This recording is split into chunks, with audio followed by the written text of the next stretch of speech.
today we are canning tomato sauce from tomatoes that I grew in the garden. I'm going to take you through all the steps of how I preserved them throughout the entire season, how I prep the sauce, and then the easy part, how to can it. I have a special guest today. Pop is on his way over to help me get all these tomatoes roasted, skins slipped, and into the big pot. Let's get started.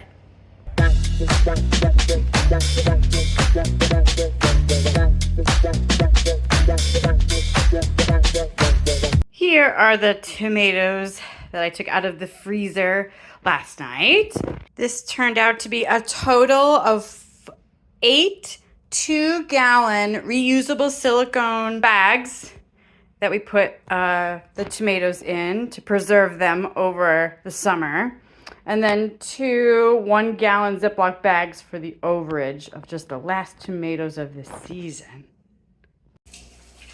Our special guest has arrived. This is Pop. Good morning, everyone. Good morning. They say many hands make light work, so we are gonna get our hands dirty today. All right, let's do this. Step 1, preheat the oven. I'm going to broil on my top oven. I'm also going to broil on high on my lower oven. That's right, my oven has 2 ovens. Haha. We do a lot of cooking here on the farm. Here are my tomatoes, and I cut them all in half and froze them so that I could keep my tomatoes from June, July, August, and September and make one batch of sauce. Here's a close look at the tomatoes before I put them in the oven. As you can see, I cut them all in half the long way, cut the stem part off, and then I used 2 fingers and I scooped out the seeds. See, like this one, you can kind of see those seed cavities. Scoop. We are going to take the tomatoes. They have skins on them, and nobody wants skins in their sauce. So we have to take them off. The easiest way to take them off, broil your tomatoes. Just get it hot enough so the skin starts to blister in your oven, and then you slip it off real quick like that. Well, you may be wondering, as was I, what kind of tomatoes are these? So, let's ask Miss Lauren. I'm glad you asked, Pop. These are a Roma tomato, and the variety is a Paisano. And we chose those because they are a tomato with very little seeds and very little water. I like a chunky, thick tomato sauce, yes? Yes, and the other thing I noticed is they're very uniform in size as opposed to other varieties of tomato. Yes. Great color. On to the broiler. First we'll do the top. Careful not to broil our fingers. All right, oven, do your thing. Let's blister. It's been about 7 minutes on the broiler. This one's looking ready. See how they're getting blackened and really, really wrinkly? Those should be easy to slip off. Let's start with this oven. So, blackening on the top, just what we like. We're gonna take the skins off. Woo! So easy! Oh, so satisfying. You know what these are gonna be good for? Chicken treats. Last year, we used a KitchenAid to process our tomatoes. We have an attachment that you put the tomato in the top, and it goes through a grinder, and it goes through a de-seeder, and it spits out what looks like a very loose juice, I would say. You don't get a very chunky tomato sauce. The broiler technique works very well for blistering the skin. And something we're learning today is with the tongs, you need to just gently grab the skin, because if you put too much pressure on the tongue, it's going to go like this instead of like that. Ah. What do you think the average time is to blister these tomatoes now that we've done a few trays? Perfected it.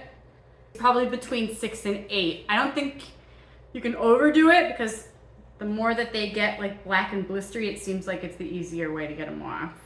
And all of this liquid that's left, do you add that? We are going to incorporate it into the sauce.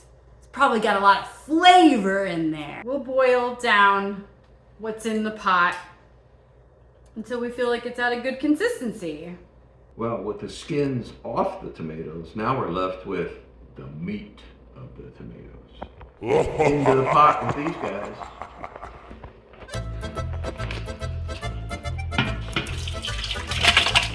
Ooh, that's some good looking stuff. So, as we continue to put more tomatoes into our pot, we're just gonna heat up this burner on like a medium and get that to a nice little simmer.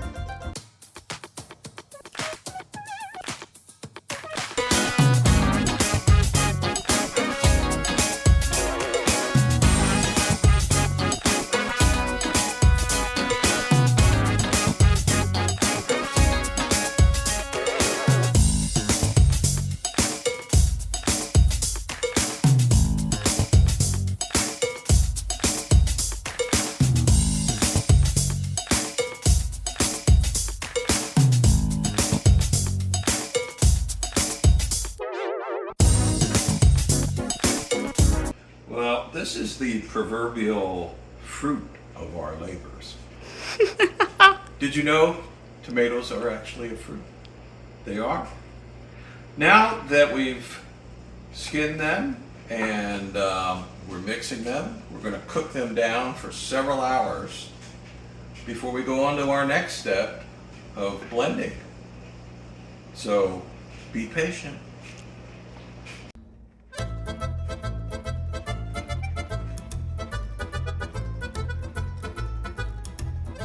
We are going to transfer half of the contents of this pot into this one. So, what better ladle than a small pot? So I say, let's see how it works. Whoa! Outside of a bit of splash, I think we did all right. Mm-hmm.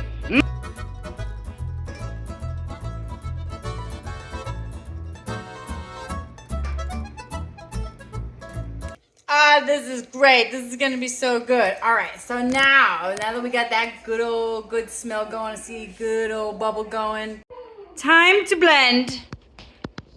And rule number 1 is put it in the pot before you turn it on. Right, Miss Lon? That's right. It's an immersion blender. But it could be a submersion blender. Oh!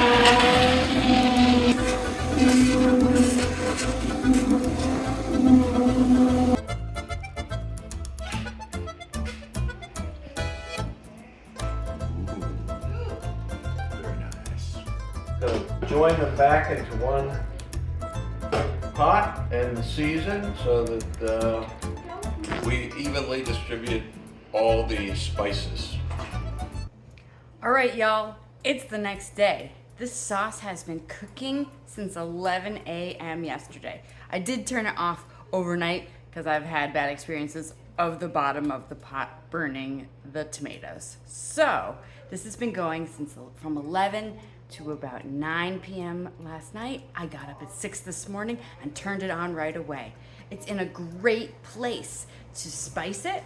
I want the flavor of this tomato sauce to highlight the tomatoes, the fresh tomatoes that we grew in our high tunnel all spring and summer long. I'm only going to spice it with organic powdered spices, just to give it a little background flavor. Garlic powder, bam. Onion powder, bam. Sugar, bam. And salt, bam. Look at that consistency, yes. So if you remember, the sauce was up above those handle rivets, and now it's cooked down, ooh, a good couple inches. It is looking perfect. Oh,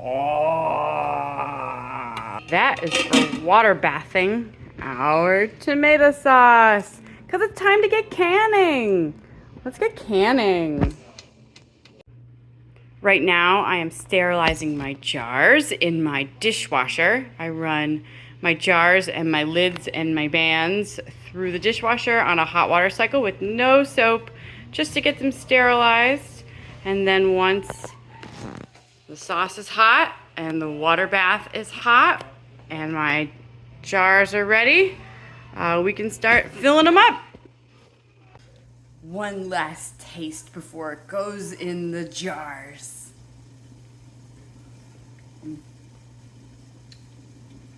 That's so good. I am following kind of a variety of recipes from this book, which is the Ball Canning book. It's fabulous. Everything you need about canning, all the times, all the special ingredients you need to add, it's all here in this awesome book. So I do kind of use this as a reference. I do like to add a little bit of brightness to my tomato sauce. So I am gonna put in some lemon juice. That helps with the acidity, even though these tomatoes are very acidic. It's probably better to add the lemon juice or citric acid if you're gonna have these jars staying on your shelf for a long time. My jars are hot and ready. Time to scoop.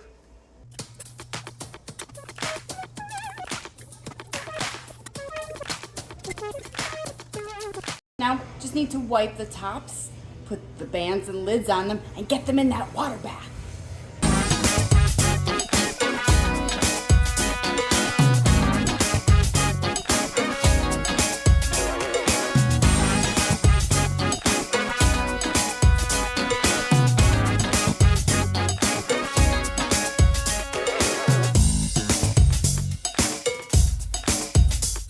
My ball jar recipe book says tomato sauce has to process for 40 minutes. So we're gonna set the timer and go do something else. See you in 40 minutes.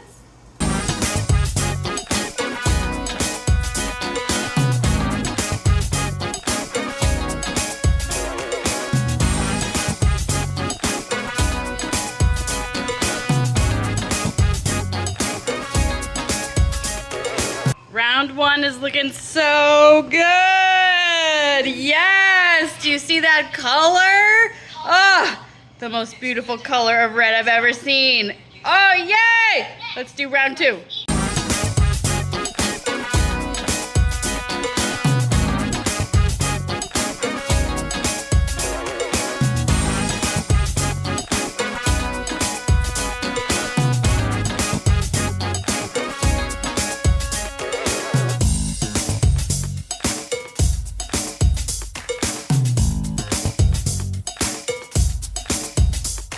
So that big pot of tomatoes that we cooked down and spiced into sauce made 14 quarts of tomato sauce and 1 pint left over that we get to try tonight.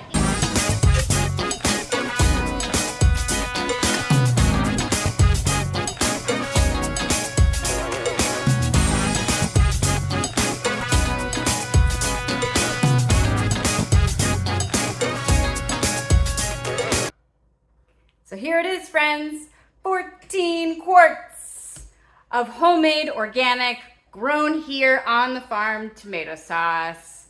Thanks for joining me, friends. Hope to see you next time.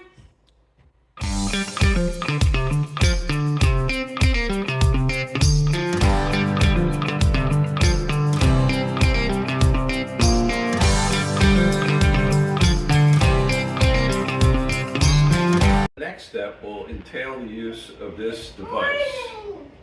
This could be a nose hair trimmer, an ear wig trimmer, or is it a submersion blender, or is it an immersion blender? Oh,